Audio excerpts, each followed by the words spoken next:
This is the second of a 4-episode series addressing how you can tell if you can and should trust someone in whatever relationship that you are with them. In the first episode, I explained that you need to first decide what you need to trust them with and how much you need to trust them, because trust is relative, it's contextual and continuous. The decision to trust is based on the components of my relative trust model. It has 6 components in 2 groups. One group includes the who they are components of competence, personality, compatibility, and symmetry. The second group includes the what they do during an interaction with you and is more of a first-hand experience that you have with them and your judgment or gut feeling of them. In this episode, I will cover the who they are components and how you can improve your accuracy in predicting if you can trust the other person based on them.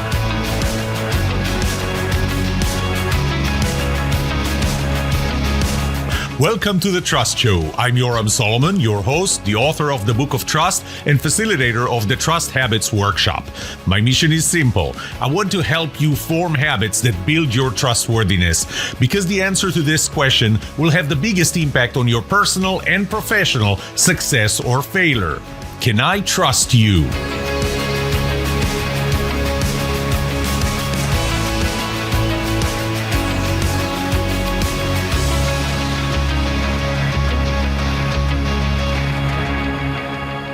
So again, the who they are components are the components that these are the type of things that you know about the other person.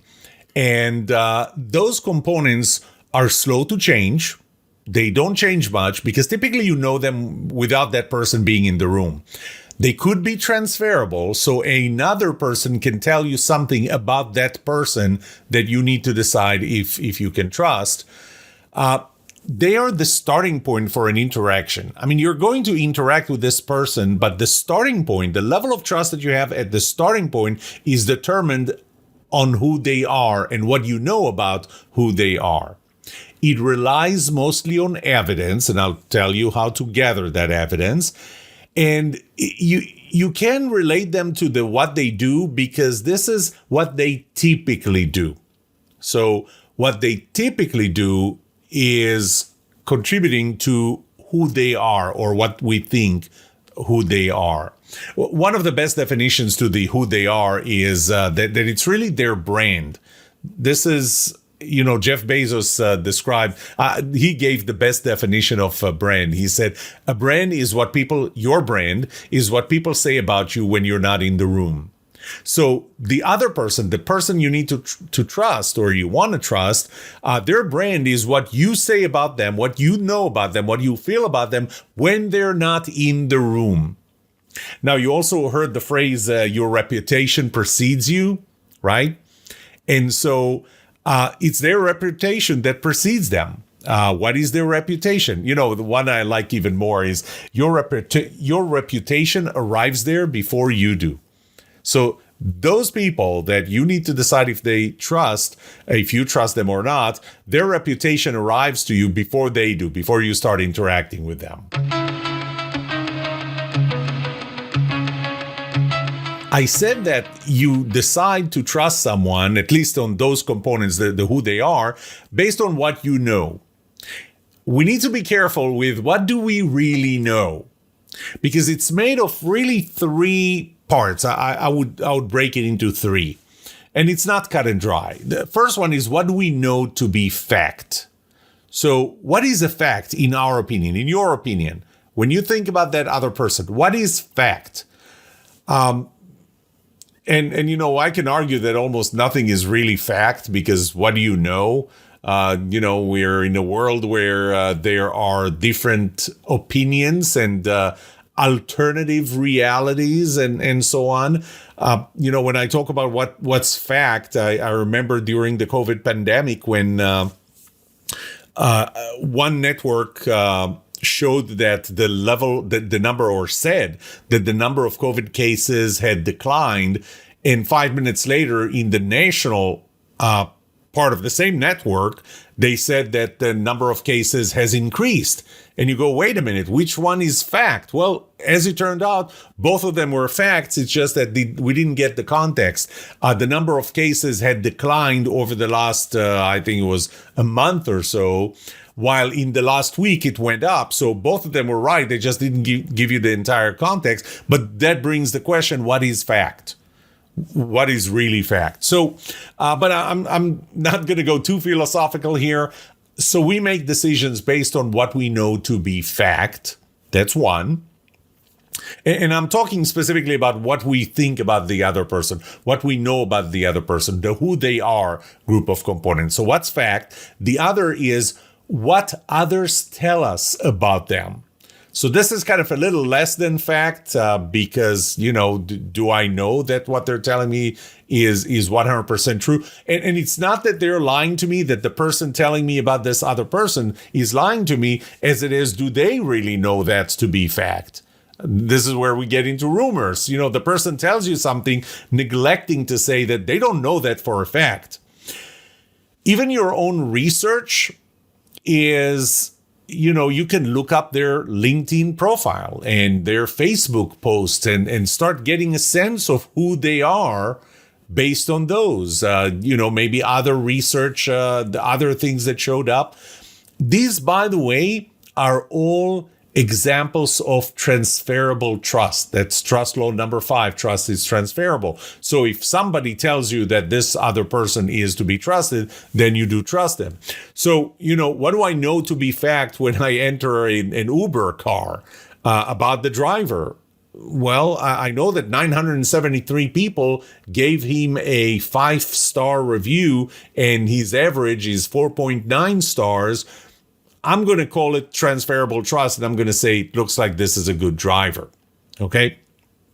So what do you do? What do you do to improve the quality of what you know about them, or the accuracy, at least in that context of transferable trust? Do your homework. Don't just rely on your gut. Oh, I'll let my gut tell me. Do your homework. Do as extensive homework as you can. Ask other people about them. Don't be shy. So again, trust is transferable. But you have to keep in mind one thing. The trust is personal. That's trust law number 3. Trust is personal. And the very specific, I think the way I talk about trust being personal is that the same behavior that would cause one person to trust you could cause another person to distrust you. And even though I'm not giving an example of a person, but as a car, I remember when I was considering getting my Jeep Wrangler, one day I decided no more BMWs. I want to get a Jeep Wrangler. And I specifically wanted the unlimited Sahara version. And I looked up YouTube video as I was on the treadmill, and I found a YouTube video that said Jeep Wrangler Unlimited, worst daily ride ever. And so obviously, because we're more attracted to negative things than to positive things, I had to see why was it the worst daily ride ever. And so what it said was that, if the steering wheel is not telescopic, so unless you're over 5'9", then you're going to have a hard time reaching the pedals. Well, I'm 6'1", not an issue for me. Second thing they said was that the ride is very hard. You can feel the road, which is one of the things that appealed to me in a Jeep Wrangler, why I wanted a Jeep Wrangler. The next was that it's noisy, a lot noisier than other cars. Well, once again, that's why I wanted the Jeep. So what makes one person to say this is the worst daily ride ever is what made me say this is the best daily ride ever. And I did love driving the BMWs. But trust is personal. And so you have to be careful when you ask another person or you read a review that those are things that you really care about. And by the way, that's the same thing that I do when I look up recommendations on Amazon. I go straight to the 1-star reviews and I look at why did they give 1-star review? And I look at, are those things that I care about? Obviously, if 50% of the reviewers gave it a 1-star review on things that I care about, well, then I'm not going to buy it. If only 1% or less than 1% gave a 1-star review on things I care about, I'm going to say, maybe they just had a bad experience, because here I have the majority giving it a lot more, let's say 5-star reviews on the same thing. So it's just specific instances where some people didn't get what they needed. But maybe it's 10%. But when I look at those reviews, I go, yeah, those are not things. I understand that they didn't like it, but I don't care about it. Okay. So remember, the trust is personal, and be careful with transferable trust. Also, again, does this other person know? Is it fact to them what they're telling me about this person? So just categorize it. Just ask yourself, ask them, is this fact what you're telling me about this other person? I need to decide if I trust them or not. What you're telling me, is this fact, or is this what you think and you don't really know that? Or is this an assumption? And it might be that they're just not telling you what they should, and they know that what they're telling you is not true. And I'll talk a lot about that, and I'll bring up the case of a crash of Continental Airlines Flight 1713, I believe in 1987. I'll talk about that in another episode outside of this series, and what happens when you get the wrong, or they give you the wrong information about somebody to decide if you trust them or not. And that leaves the third part. So the first one is, what do we know that's fact? The second is, what do others tell us? And the third is, what do we assume ourselves? This is not fact. This is assumptions. This is kind of what our gut tells us. The first company I worked for in the US, my boss, the CEO, said, don't assume, because when you assume, think in your head, break the word assume into 3 parts. You make an S of you, the letter U, and me. That's the word assume. You make an S. When you assume, you make an S of you and me. That's what he said, which I thought was brilliant and very coincidental that that's how the word assume breaks out. But why do we make assumptions? Very simple. We need a certain amount of information to make a decision to trust. We can't trust with less information. So we fill the gaps ourselves by making assumptions. So you want to make sure that at least you know what are your assumptions versus fact.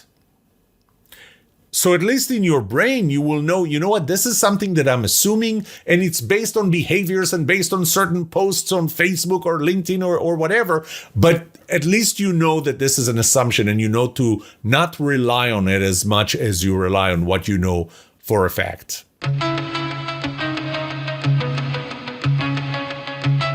I'm going to start breaking down the 3 components of the who they are group of components, and those are competence, personality, compatibility, and symmetry.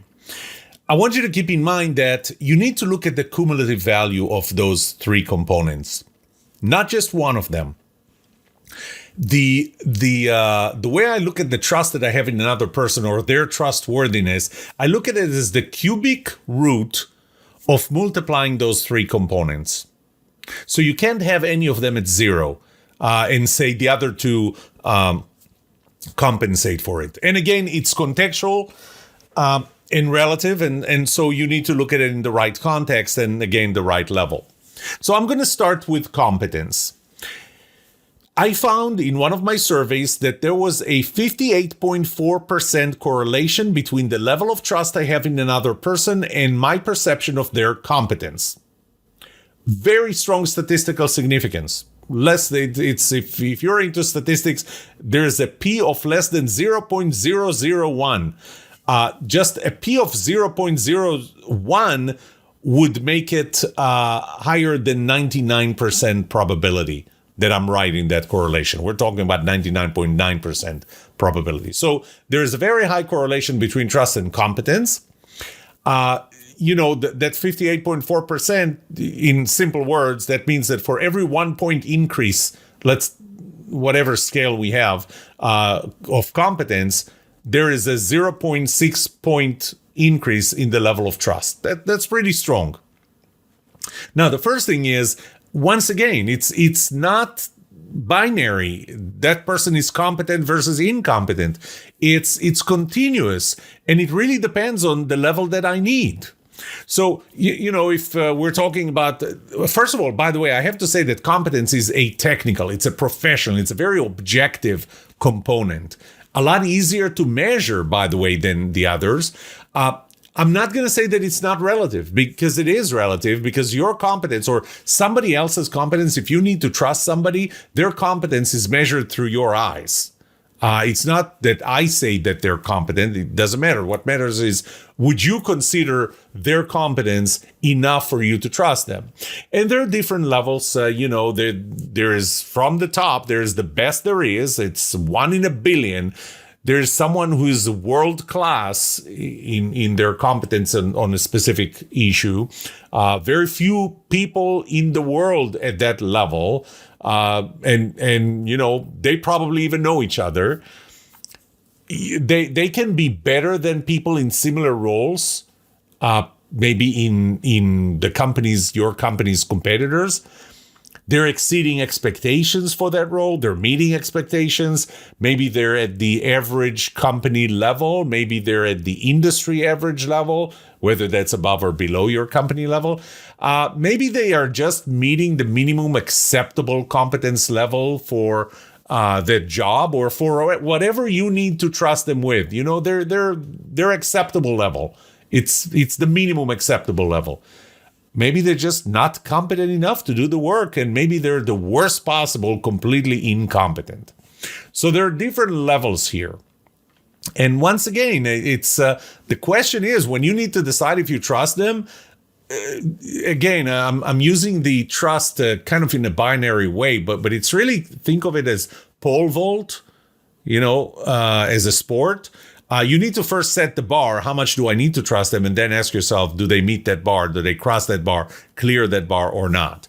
So let me give you a few examples. This is by no means an all-encompassing set of examples, but for every one of those components, I'm going to give you examples like this. So, are they at the top of the skills required to do their job? That's a positive. Or do they have no clue on how to do their job? That's on the negative, the incompetent side. Are they very talented versus not very talented? Are they well educated, whether it's formally or informally, for that specific thing that you need to trust them for? Or do they not have enough education for that thing? For being a pilot, you need a certain level of education. Do they have the proper certification for the role, or not quite? Once again, for a pilot, there is a very, very specific certification, and it's called a pilot certificate or a pilot's license. Do they have the most relevant experience for what you need to trust them with? Again, you're not asking, do they have enough experience? Oh yeah, they have 35 years of experience, just not in the thing that I need to trust them with. So this is why you have to start by asking, what is it that I need to trust them with? And then ask, do they have enough experience doing that? Or they have experience that does not apply to this, or just not enough experience in that. Do they have reputation for over-delivering on promises? If that's something that you care about. Remember, everything here is cumulative. Or people typically say that they don't do what they promise. Well, that would be bad, competence-wise. Are they pretty accurate in what they promise they can do, or do they typically underpromise? Do they typically meet schedules, if that's something that's important? Again, I'm just giving you a list of things here to consider. And there are things that I may not have considered here. Or are they typically late? Do they typically meet budget needs, or do they typically go over budget, if that's something you care about? Are they work considered high quality, if that's something you care about, or considered mediocre at best? Do they typically finish what they started or not? Are they considered responsible or irresponsible? Do people consider them good at their job or considered mediocre at best? Are they efficient at their job or inefficient? Are they considered to be consistent or inconsistent? Are they confident in what they're doing, or do they doubt themselves often? And again, I have to tell you, because that's one of the scenes that I love the most from the movie Zero Dark 30, where the Navy SEALs are around the fire, I think, and the CIA agent Maya had just told them that their target is Osama bin Laden, and one of them asked the other, do you really believe her? Do you believe that we're going after Osama bin Laden? The other one says yes. First one asked, what convinced you? And the other one points to her and says, her confidence. Yeah, confidence is a symptom of competence. You know, there are people who are overconfident. Maybe that's a question you would need to ask yourself, that whether they doubt themselves or they're just overconfident. But that's another component of competence, and whether they love their job. When people love their job, they're typically competent in it. Or people that hate their job are typically incompetent at it. And at some point, they're probably going to be fired for performance. Again, this is not an all-encompassing list. It's a list of things that you should consider when you consider the other person's competence for what you need them to do to the level you need them to be competent. And once again, you separate the research that you're doing, do your research, look them up, ask about them. If you have the ability to do that, and I'll talk more about that when I talk about what they do, if you don't have the opportunity. But this is a sample list. You can think of other things, especially in the context of what you need them to be competent at.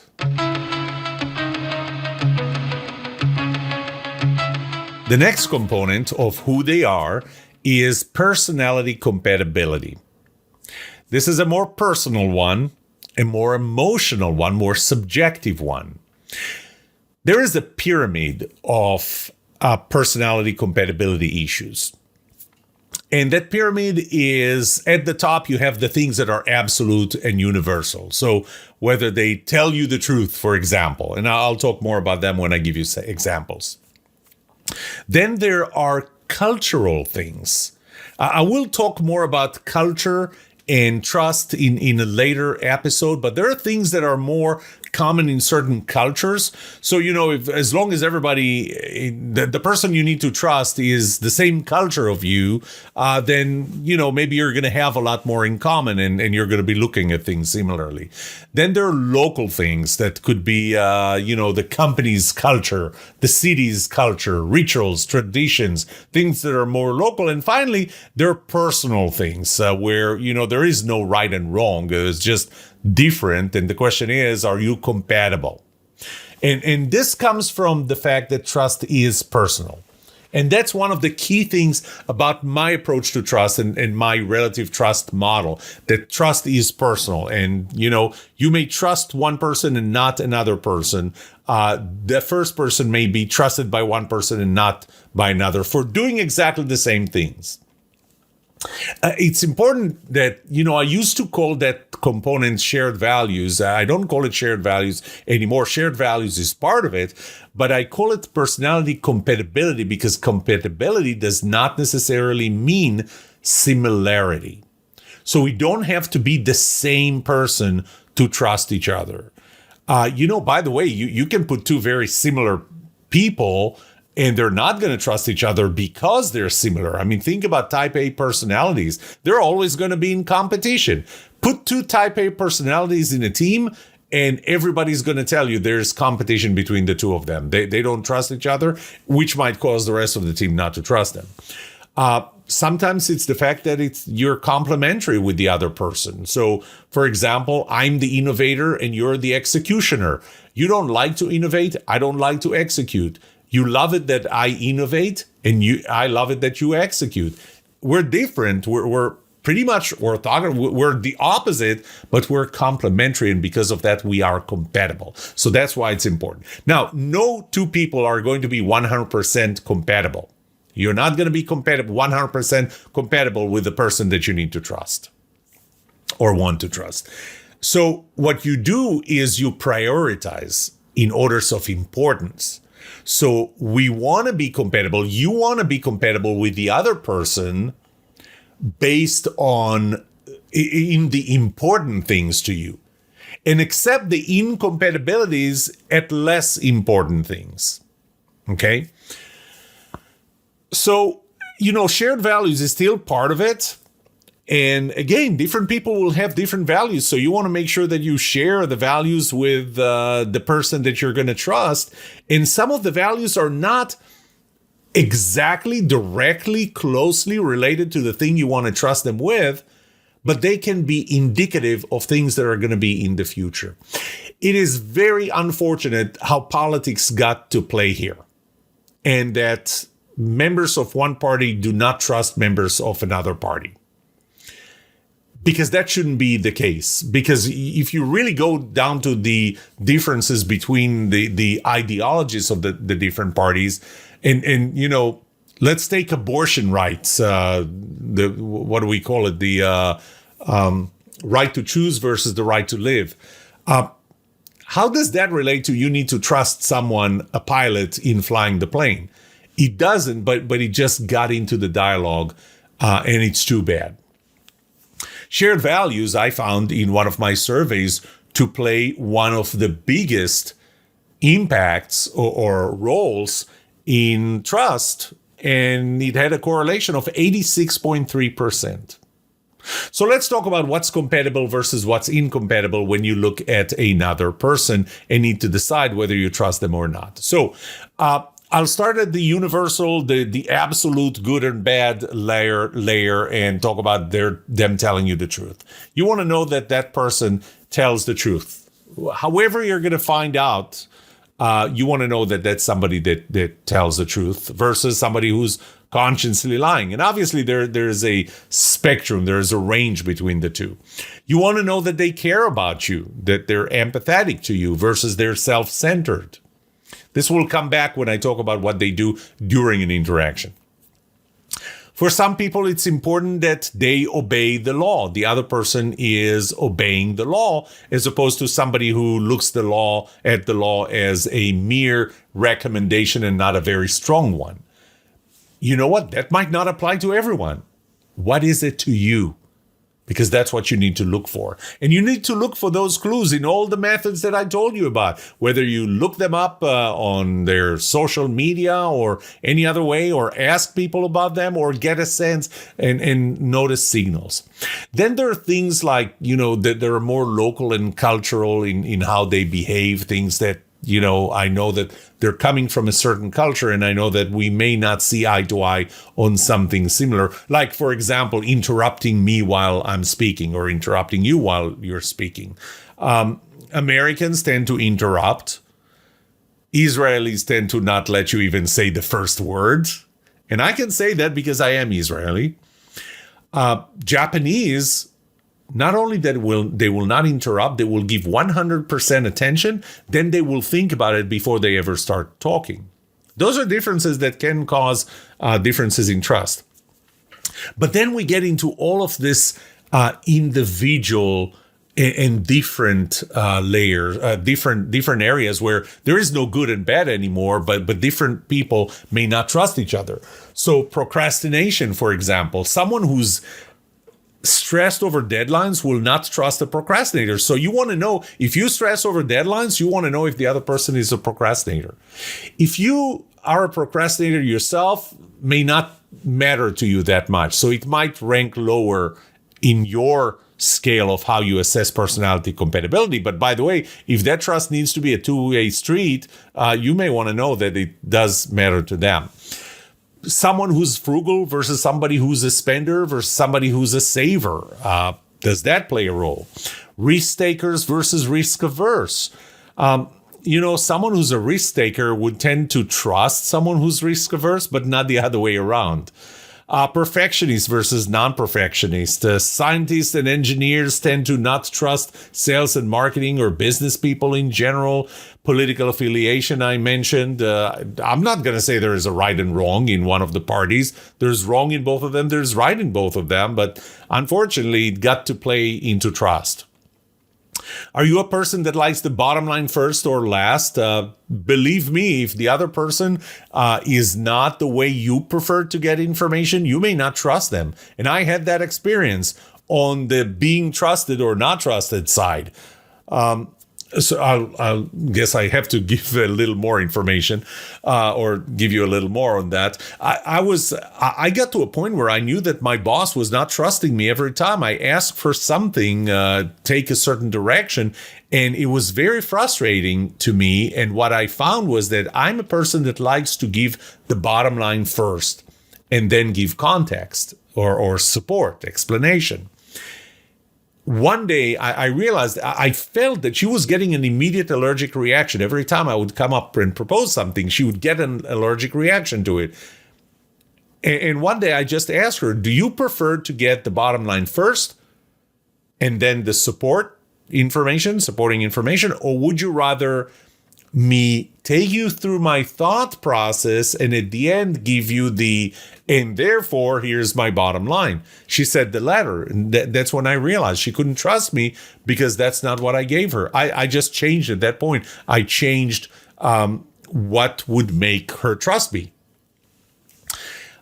Then we have the people who like surprises versus those who don't, inventors versus performers or executioners, the use of sense of humor and sarcasm. Some people, you may be trusting someone who's sarcastic. By the way, the research shows that the use of humor and use of sarcasm increases trustworthiness, but that's not 100% true for everyone.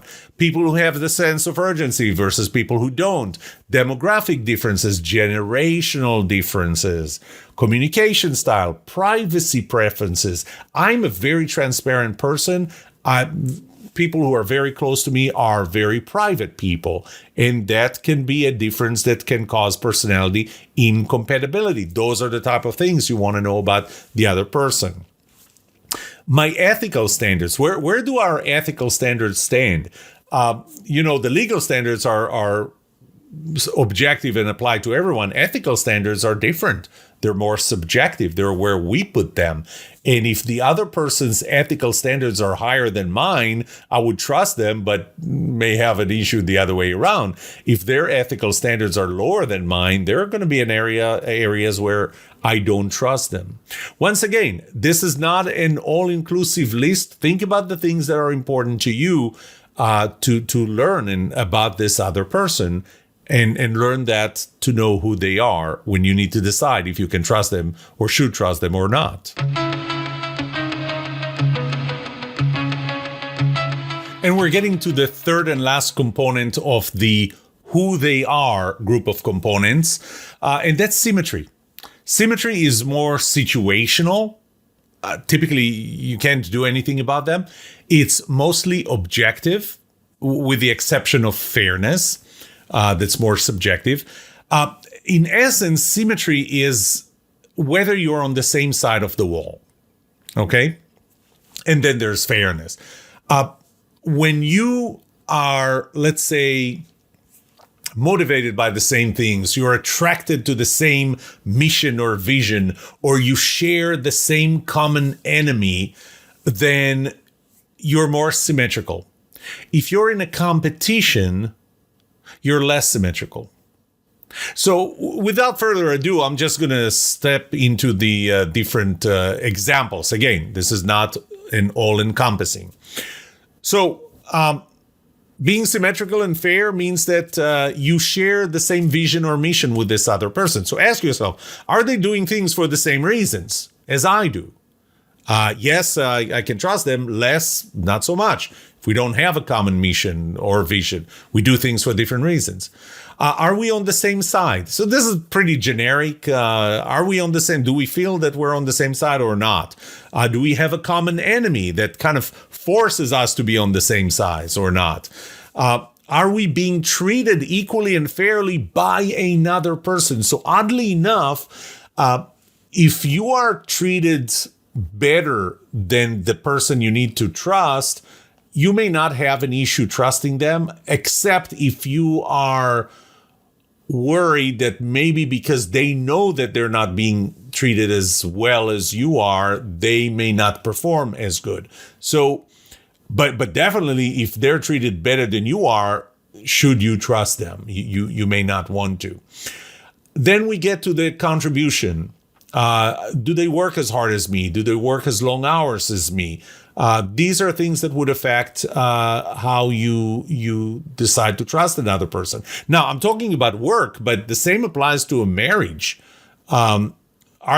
Is the other person working as hard on this marriage as I am? Not that you need to work hard on marriage, but you do have to work on the marriage, and you don't trust a person that doesn't do anything, lets you do everything. Do you receive equally compensation, or do they receive equally compensation, mindshare, and resources? When they get more than you may have an issue trusting them. One of the things is, don't you hate it when you call someone, you're always the person who calls them and they never call you back? So do they call you back as much as you do? Do they show you that this relationship is important to them as much as it is to you? Is it a reciprocal relationship, or do they not return favors? You give them stuff, they don't ever give you anything back. Where you are hierarchically in the organization is important as well. And if they are higher than you hierarchically, you may not trust them as much as if they're at the same level or even lower. Because you may think that they have other things that are more important. They're higher hierarchically, and that's a consideration. And again, we get back to, do they care about you as much as you care about them? Which again goes into empathy, and it probably plays a role because the lines, the borders are not very strict between this and personality compatibility. And later I'll talk about positivity. So this is, again, an example of a list. The list is cumulative. Keep that in mind.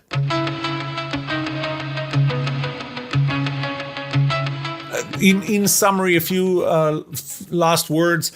These lists that I gave you about the three components, competence, personality, compatibility, and symmetry and fairness, these are not all-encompassing lists. You have to ask yourself, under those categories, under those umbrellas of competence, of personality, compatibility, of symmetry, what are the things that you care about to be able to trust the other person? Keep in mind that those are cumulative. So don't just look at one symptom and say, this is it, this is how I'm going to decide. Just ask yourself, what are the type of things under each one of those umbrellas? These are the things that you need to know about the other person. Always, again, separate what you know for fact versus what other people told you, whether they knew that for a fact or whether they're telling you what they really know. Keep in mind that it's personal, and keep in mind that some of the things you may be assuming, and it's based on weak signals as opposed to real fact, hard fact. Now, if I were you and I just heard what I told you, I would go, this is overwhelming. I can't do this. This is just overwhelming. It shouldn't be overwhelming, but it should be overwhelming if you need to really put a lot of trust in this other person. When you're about to marry someone, yeah, you know what? It should be overwhelming. You should go into very deep research before you do that. I just celebrated, exactly a week ago, I celebrated my 30th anniversary with my wife. You know what? You don't get to 30 if you can't trust the other person. So this is your opportunity to know that before. When you hire someone, you want to know as much as you can. You don't just go, well, you know what? Looks good to me. I'm going to hire them. I'm going to have to trust them. Well, we already know that bosses only give 39.5% importance to trustworthiness of their employees. But you need to trust them. You will need to trust them, and you want to do this research. So it depends on how much you need to trust them, in how deep your research needs to be. If you need to trust them with something very little, your research needs to be very small, very short, very quick, not very deep. If you need to trust them with a lot, then yeah, your research needs to be very deep. One other thing to keep in mind, you may not have the opportunity to make this research, especially if you didn't even know you're going to encounter this other person. In this case, there's very little, if at all, that you would know up front on any of the who they are components. And this is where you're going to have to make your decision based on what they do during that interaction with you. And that is the topic of our next episode.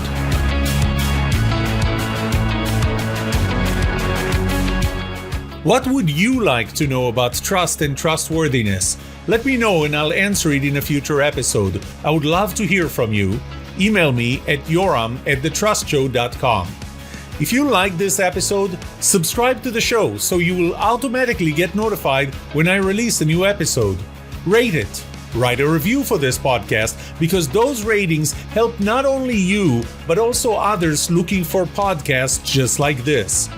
If you're looking for more resources to learn about how to build trust, be trusted, or know who to trust, look up my workshops, online courses, books, or go to my website, trusthabits.com. And remember that the answer to these two questions will have the biggest impact on your personal and professional success or failure. Can I trust you? And can you trust me? Thank you for listening or watching The Trust Show.